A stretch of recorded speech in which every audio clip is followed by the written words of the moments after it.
Waiting for Godot.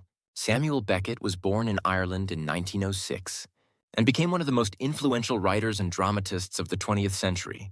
His works break away from traditional narrative structures and cause and effect, exploring the absurdity and meaninglessness of human existence. Beckett's themes often delve into the fundamental loneliness and futility of existence, challenging readers and audiences to question the very meaning of life. In Waiting for Godot, these ideas are brought into sharp focus as the play lays bare the contradictions of hope and despair embedded within endless waiting. Samuel Beckett, an Irishman, found himself in a unique position when World War II broke out in 1939. As a citizen of a neutral country, he held a relatively safe status, which allowed him to assist his French friends in the resistance movement. However, the group he was involved with was eventually discovered by the Nazis, forcing Beckett to flee to Vaucluse, a region in the unoccupied southern part of France at the time. There, all he and the others could do was wait for the war to end. With no one able to predict when that end would come, Beckett spent his days passing the time by exchanging stories and conversations with fellow refugees. Whenever they ran out of things to talk about, they would quickly search for new topics to keep the conversation going. And this very experience served as the inspiration for the dialogue format found in Waiting for Godot. Waiting for Godot centers on two characters, Vladimir, often called Didi, and Estragon, nicknamed Gogo, who wait endlessly in a barren field for the mysterious Godot to arrive. Day after day, they remain in the same spot, engaging in familiar yet circular conversations that reveal both their hope and the deep uncertainty about their existence.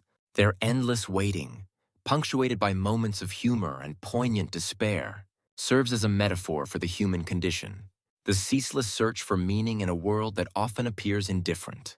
On a quiet, barren field at dusk, Vladimir and Estragon sit beneath an old tree, exchanging words that confirm their mutual existence as they greet another day of waiting. Vladimir: Estragon, once again we must wait for Godot.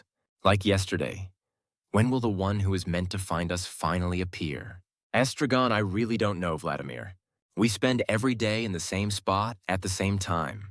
Yet sometimes I cling to the hope that maybe today is the day. As they wander through the memories of a forgotten past and the contradictions of their present, the two gradually confront the realization of their own impotence. In their shared conversation, they ponder the weight of life and the enigmatic purpose behind their endless vigil. Vladimir: do you remember, Estragon, why we are here? It's as if Godot's name itself gives our existence some kind of meaning. Estragon: memory can be so elusive, can it? But whether this waiting brings us comfort or pain is undeniable. Perhaps it is our very fate, one we have fashioned ourselves. In these moments of introspection, their dialogue reveals not only their personal anxieties, but also a broader meditation on existence. Sometimes they share laughter, at other times silence speaks louder than words. Suddenly, a boy appears from afar.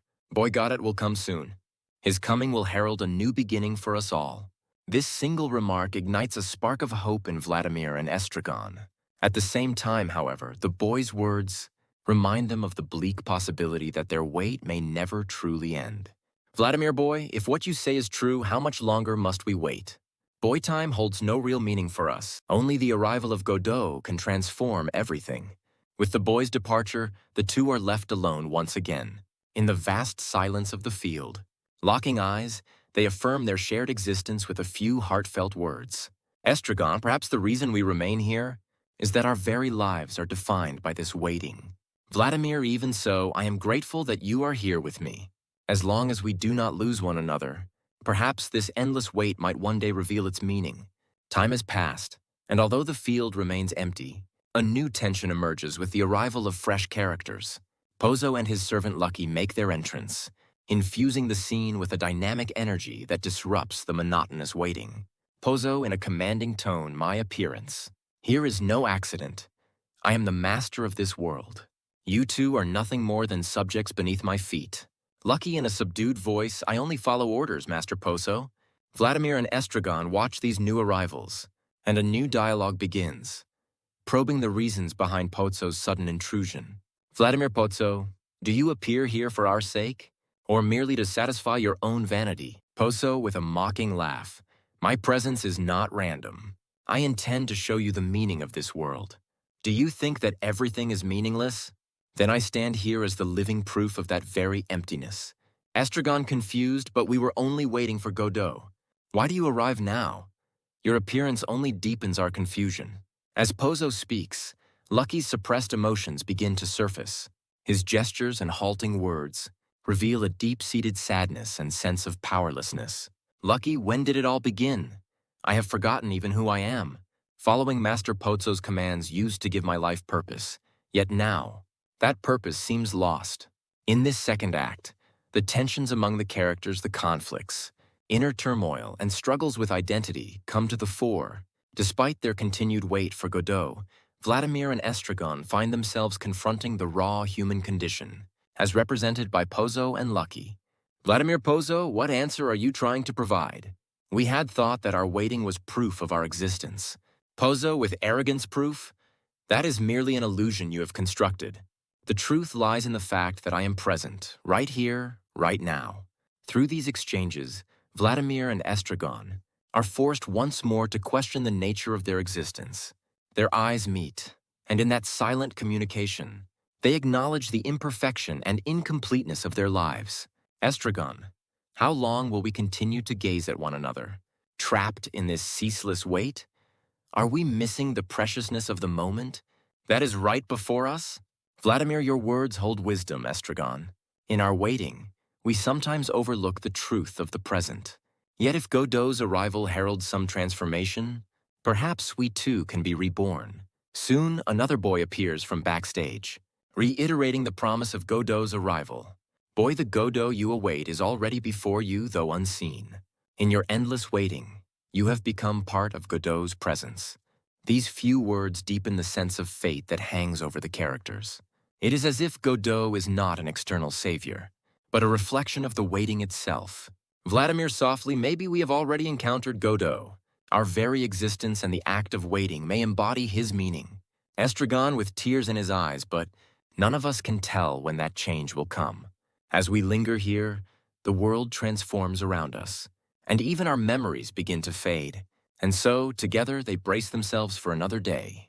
Their dialogue gradually simplifies, yet it continues to pose the fundamental questions of life. In their mutual exchange, the delicate balance of hope and despair and the need for human connection remains ever present.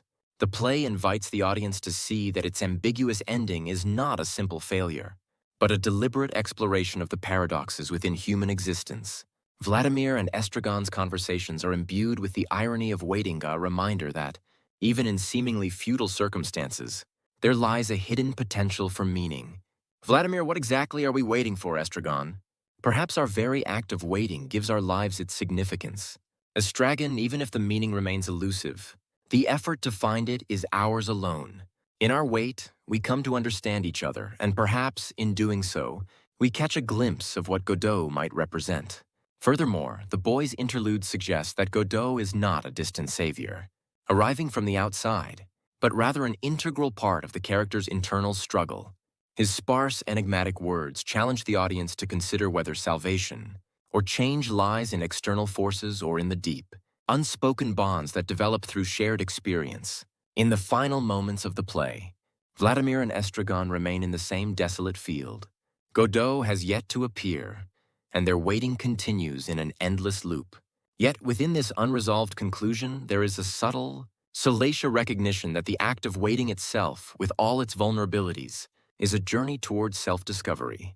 Vladimir, wistfully, perhaps our staying here is meant to help us rediscover ourselves in the process of waiting. Estragon, sighing, indeed, Vladimir. Our steps may be heavy, but as long as we share this journey, the burden feels a little lighter. Their mutual gaze and quiet understanding speak volumes about the resilience of the human spirit. In the ceaseless rhythm of their wait, we see a reflection of life itself, a continuous cycle of hope, despair, and the ever-present possibility of renewal. Beckett's work reminds us that even in the depths of isolation and uncertainty, the smallest gestures of connection can ignite a spark of hope. The play's enduring impact lies in its ability to portray the absurdity of existence, while simultaneously honoring the profound, if often understated, beauty of human companionship. Samuel Beckett's Waiting for Godot is not merely a snapshot of time frozen in an empty field. It is a meditation on the essential questions of life. Vladimir, Estragon, Pozo, Lucky, and even the fleeting boy each represent different facets of the human experience. Their interactions invite us to reflect on the nature of hope, the inevitability of despair, and the ceaseless quest for meaning amid an unpredictable world. Even in our modern age, much like Vladimir and Estragon, we find ourselves waiting sometimes for salvation, sometimes for change. And while the light we seek may seem distant or elusive, it is often found in the simple, enduring bonds we share with one another. As the curtain falls, the final exchange between Vladimir and Estragon lingers in the mind. Vladimir, perhaps the reason we continue to look at each other is that our mutual reliance is what makes this waiting bearable. Estragon, exactly, Vladimir.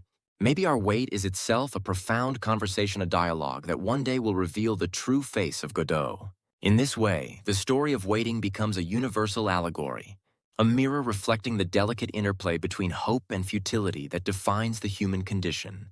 Beckett leaves us with a question that has no simple answer. What is it that we are waiting for? And in the act of waiting, what do we become? Each of us must grapple with that question, finding our own meaning in the spaces between expectation and reality.